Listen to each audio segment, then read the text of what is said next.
और एक ownership review लेंगे ओनर से। ली है तो मतलब साफ होनी चाहिए बाइक, इसका एक अलग ही टोन है। जी सर। सर्विसिंग कॉस्ट की बात करूँ तो मतलब समझो कि एक कार रखने के बराबर ही है। मैं कुछ और बातें बताना चाहूँगा सर्विस कॉस्ट से रिलेटेड, सर्विसिंग क्यों बढ़ जाती है। लेकिन आज की तारीख में जो इन्होंने स्टैंडर्ड कर दी है वो तो भाई एक्चुअल में क्लासिक है। पेंट क्वालिटी के मामले में कहीं ना कहीं रॉयल एनफील्ड ने इतना अच्छा काम नहीं किया है। आज मैं लेकर आया हूँ आपके लिए रॉयल एनफील्ड की स्टैंडर्ड बुलेट। बहुत प्यारी बाइक है, बहुत अच्छी बाइक है, कौन नहीं जानता है इसके बारे में। एक लेजेंडरी बाइक बोल सकते हैं आप इसे। जो बंदे का एक टोरा होता है ना भाई, चलने का मज़ा वो बस इसी पर ही है। बाकी कहने को तो स्पोर्ट्स बाइक भी आ जाती हैं। तो आज हम इसके बारे में सारी बातें डिस्कस करेंगे और एक ओनरशिप रिव्यू लेंगे ओनर से। हम इनकी ओनर से बात कर लेते हैं। इनका नाम कपिल चौहान है।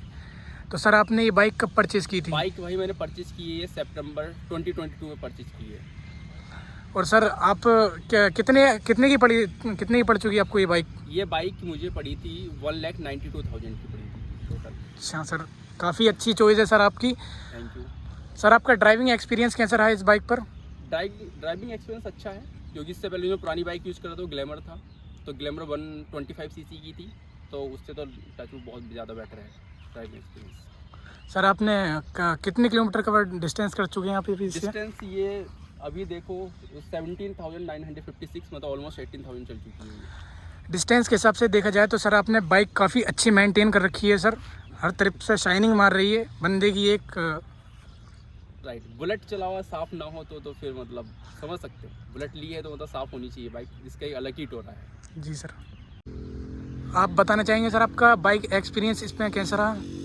बाइक एक्सपीरियंस मतलब जो बुलेट का है, मुझे कुछ चीज़ इसमें ऐसी लगी जो सही नहीं होनी चाहिए थी, मतलब जो नहीं होनी चाहिए थी बाइक एक्सपीरियंस में। बाइक एक्सपीरियंस ओवरऑल मेरे पास काफ़ी स्मूथ था, लेकिन स्मूथ में सबसे बड़ी प्रॉब्लम ये थी कि जो ये इसकी जो वारंटी देते हैं, जी सर। जो वारंटी प्लस एक्सेसरीज ये लोग देते हैं, तो एक्सेसरीज में जो है ये लेग गार्ड मुझे लेना पड़ा तब भी। और तब भी मेरे से सेटिस्फाई हूँ, मुझे चाहिए था लेग गार्ड ये। दूसरी जो थी वारंटी। अब warranty customer to customer depend करता है, क्योंकि इससे पहले मैंने अपनी रखी थी ग्लैमर रखी थी, वो ऑलमोस्ट 12 साल मेरे पास बाइक रही थी, और उसकी कंडीशन जो मैंने सेल की थी तो मतलब as it is new condition थी वो। I you have to believe कि मैंने वो बाइक तब भी 24,000 की बेची थी। 12 साल यूज़ करने के बाद भी 24,000 की वो बाइक मैंने बेच दी थी। इतना अच्छे से मैं बाइक को मेंटेन करता हूँ। तो ऐसा मेरा मानना है कि मुझे एक्सटेंड वारंटी की कोई ज़रूरत नहीं थी, बट तब भी मुझे वो एक्स्ट्रा वारंटी के लिए 6,000 मुझे एक्स्ट्रा पे करना पड़ा। तो वो थोड़ा सा मतलब दिक्कत है। मैंने वहाँ पे बात की थी शोरूम, मैंने ऐसे काफ़ी बात की, तो उन्होंने कहा आप कहीं पे भी बात कर लो, या तो आपको लेनी पड़ेगी। मैंने कहा भाई मुझे अभी नहीं चाहिए, मुझे वेटिंग पीरियड के साथ दे दो। उन्होंने कहा कुछ भी कर लीजिए, आपको ये तो लेना पड़ेगा, एक्सटेंड वारंटी प्लस एक्सेसरीज में तभी मैंने शोरूम से बात की उनसे, तो उन्होंने काफ़ी चीज़ें रिड्यूस कर दी, तो उसलिए तब भी मुझे लेग गार्ड लेना पड़ा। लेकिन लेग गार्ड एक वर्थ चीज़ है ये तो है सर, ये काफ़ी सेफ्टी रहती है इससे आपकी। हाँ, सेफ्टी रहती है। बाइक गिर गई तो मतलब सारा लेग गार्ड पे बाइक खड़ी हो जाती है। सर, जैसे आप बंदा सर्विसिंग कॉस्ट की बात करता है तो सर कितनी कॉस्ट आ जाती है सर्विसिंग की इसकी? सर्विसिंग कॉस्ट की बात करूँ तो मतलब समझो कि एक कार रखने के बराबर ही है, अरे फ्रैंकली स्पीकिंग। बिकॉज अगर सर्विस सेंटर से ही आप सर्विस कराते हो तो ये समझ लें मेरे पास कार है, मेरी कार का जो ऑन एवरेज 1 ईयर का खर्चा सर्विस कॉस्ट आता है वो 6,000 के आसपास आता है। इवन 6,000 से भी कम आ जाता है कभी कभी। कोई पार्ट चेंज ना हो, नॉर्मल सर्विस हो तो 5,000 तक कार की सर्विस हो जाती है। नहीं। अगर आपको इसकी सर्विस सेंटर से करानी है, क्योंकि मैं इसकी पेड सर्विस भी करा चुका हूँ, तो ये मान के चलिए पूरे साल में आपको 5,000 से 6,000 का खर्चा आ जाएगा, जब तक इसमें कुछ चीज़ पार्ट वगैरह चेंज नहीं हो रहा। अगर आपके पार्ट चेंज हो गए, पार्ट चेंज में क्या ब्रेक्स हो, उसको आपको चेंज करानी पड़ेंगे। हर सर्विस पे आपको ब्रेक्स हो चेंज कराने पड़ेंगे, ये नहीं तो आवाज़ करने लगते हैं, बड़ी दिक्कत करती है वो। तो ऑन एवरेज समझ लीजिए पूरे साल का जो इसका खर्चा है सर्विस का 5 से 6,000 रुपये का खर्चा आने वाला है, जिसमें ब्रेक्स हो तो चेंज होने ही होने हैं। 2 सर्विस तो मतलब 2 सर्विस ब्रेक्स हो चेंज हो जाने हैं। अच्छा सर, ठीक है। बाइक तो सर काफ़ी अच्छी है, पर ऐसा नहीं है सर हर मशीन परफेक्ट हो। हर मशीन परफेक्ट नहीं हो सकती, कुछ इसके अंदर भी खामियां होंगी। कुछ खामियां के बारे में जानना चाहेंगे सर? अगर खामियों की बात करते हो तो मैं तुम्हें बिल्कुल भर भर के गिना सकता हूँ इसमें। अरे भाई, ठीक है, जो बिफोर परचेजिंग मुझे नहीं पता था।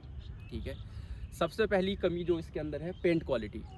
ठीक, पेंट क्वालिटी उसके लिए इशू करता है जो बाइक को अपने सही से मेंटेन करता है, बाइक हो car whatever machine you are using. ठीक, तो अभी आप देख लेना, इसके बहुत सारे फैक्टर्स ऐसे हैं, आप पिक लगा देना इसमें, कि जिसमें इसकी पेंट क्वालिटी बिल्कुल घटिया पेंट क्वालिटी है। जैसे कि सर ने बोला कि पेंट क्वालिटी इसकी अच्छी नहीं है, ये बिल्कुल बात उन्होंने ठीक बोली। यहाँ पर आप देख सकते हैं, यहाँ पर पेंट छूट रखा है, यहाँ पर भी पेंट छूट रखा है, और कई सारी जगह हैं जहाँ पर पेंट छूट रखा है।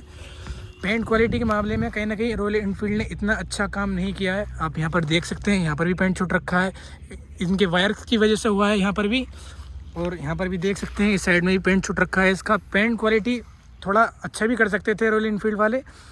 इधर ये सर ने अपना चैनल का नाम लगवा रखा है मैक पाओ, इनका ये यूट्यूब पर चैनल भी, आप इसे सब्सक्राइब कर सकते हैं।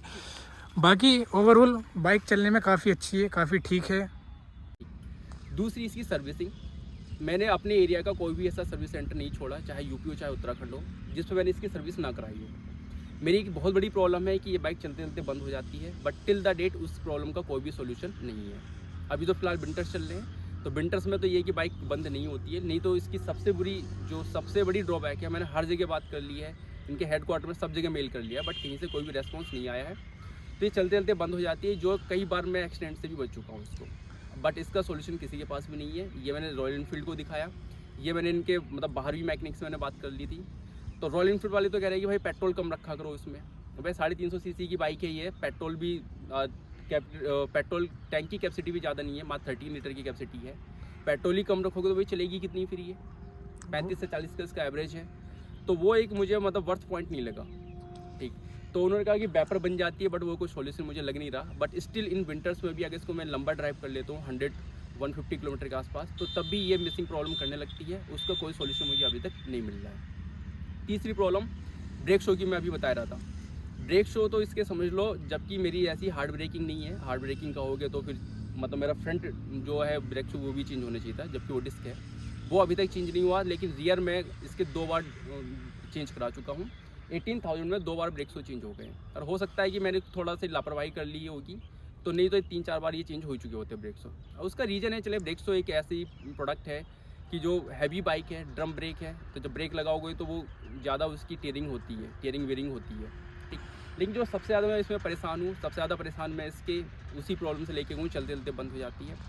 बाकी देखो यार, हैवी बाइक है, ठीक है, 196 कुंटल के आसपास का वेट है, 196 केजी के आसपास का वेट है, तो भारी बाइक है। तो ये मतलब एल्डर पीपल्स के लिए नहीं है, जो मतलब फिजिकली फिट नहीं है, तो उनके लिए तो बिल्कुल सूट नहीं करती है बाइक। बट अभी तक यंग है तो कर सकते हैं इसको। और सर इसके पिछले बैक टायर के बारे में बात की जाए तो सर काफ़ी बैक टायर से पर्सनली मुझे कोई ऐसी दिक्कत नहीं है, ठीक है मेरे हिसाब से। काफ़ी बंदों का बोलना है कि इसका बैक टायर बहुत पतला है, हाँ, 120 होना तो चाहिए क्या कि ग्रिपिंग थोड़ी सी अच्छी होती है अगर टायर बड़ा होता है तो।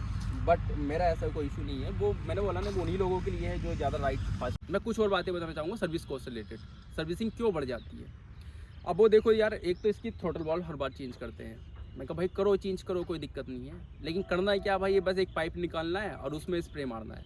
भाई उस चीज़ के 116 रुपये है हमारे एरिया में जो है 116 उसके जाते हैं। दूसरी भाई चैन लूप, अबे चैन लूप तो एक ऐसी चीज़ है जो मतलब चेंज करानी पड़ेगी, मतलब चैन लुब्रिकेशन की बात। दूसरा है चैन लूप, ठीक, चैन लूप क्या है, उसके 216 रुपये लेते हैं। अब मैंने मार्केट से, अभी मैं तो खुद कराता नहीं हूँ, ये सारे कॉस्ट मैं कम करा लेता हूँ, तो मुझे थोड़ी सर्विसिंग कॉस्ट और कम पड़ती है। तो चैन लूप बाहर से ले लो, कोई भी मार्केट से, बढ़िया काम करता है, और वो फाइनली आपको 15 दिन में चैन को लूप करना ही पड़ेगा, वो ज़रूरी भी है सेगमेंट, नहीं तो फिर क्या होगा, सीधी सी बात है, आपको चैन स्प्रोकेट वगैरह सब कुछ सब चेंज करना पड़ेगा। ठीक, दूसरे वाइब्रेशन तो है ही यार, ये तो सारी चीज़ें मुझे पहले से पता थी, वाइब्रेशन है, इनसे मुझे कोई ऐसी कंप्लेन नहीं है। बट जो मेन कंप्लेन है, जो बाइक जो बंद हो रही है, वो सबसे बड़ी प्रॉब्लम है। सर कुछ अच्छी बातें भी होंगी इसकी? बिल्कुल अच्छी बातें भी हैं। सबसे पहला लाइट के थ्रू काफ़ी अच्छा है इसका, रात में अगर आप चाहते हो तो लाइट काफ़ी अच्छी है, लो बीम हाई बीम दोनों अच्छे हैं। ठीक, दूसरी बात, स्टार्टिंग भी काफ़ी अच्छी है, सिंगल किक से स्टार्ट हो जाती है, जैसे मैं अभी बात कर रहा था, चलते चलते बंद हो जाती है, तो मैं बैठे बैठे किक मार देता हूँ तो उसमें एक किक से स्टार्ट हो जाती है, इसमें भी कोई प्रॉब्लम नहीं है। बाकी टॉर्क बहुत शानदार है इस बाइक का भाई, ठीक है, 27 न्यूटन मीटर का टॉर्क है शायद। अब वो इतना अच्छा टॉर्क है कि आप बिना एक्सलेट करे भी अगर बाइक को चला रहे हो ना, तो अच्छी खासी चढ़ाई चढ़ जाती है, 2 बंदों को बैठा के, वो भी ये मैंने खुद का ट्राई कर रखा है। तो लो एंड टॉर्क भी काफ़ी अच्छा है बाइक का। अगर सर बंदा अब इसे परचेज़ करता है तो उसके लिए लेना वर्थ होगा या नहीं होगा? देखिए आज की तारीख में तो वैसे स्टैंडर्ड जो आ रही है वो स्टैंडर्ड है नहीं, एक्चुअली रियल स्टैंडर्ड यही थी, ठीक है, क्योंकि ये मैंने लिया इसलिए था क्योंकि 1932 से इसकी लेगेसी चलती आ रही है, अब मुझे पसंद है भाई। इंजन में वाइब्रेशन है, इंजन की साउंड गड़बड़ हो जाती है हीट हो करके, वो सब बातें एक्सेप्टेबल है, ठीक है, क्योंकि यूनिक बाइक है, थोड़ा विंटेज लुक है, मुझे शौक है इन चीज़ों का, ठीक। लेकिन आज की तारीख में जो इन्होंने स्टैंडर्ड कर दी है वो तो भाई एक्चुअल में क्लासिक है, ठीक है। तो क्लासिक तो मेरे हिसाब से, अगर आप मुझसे पर्सनल पूछो कि क्या मैं अब नई स्टैंडर्ड लूँगा क्या, मेरा आंसर सीधा होगा नहीं भाई, मैं इसी स्टैंडर्ड को चलाऊँगा जब तक ये चलेगी। बाकी रॉयल इनफील्ड में अगर मुझे कभी लेनी होगी तो मैं स्टैंडर्ड से अच्छा क्लासिक ही लूँगा, ये नहीं लूँगा मैं फिर स्टैंडर्ड।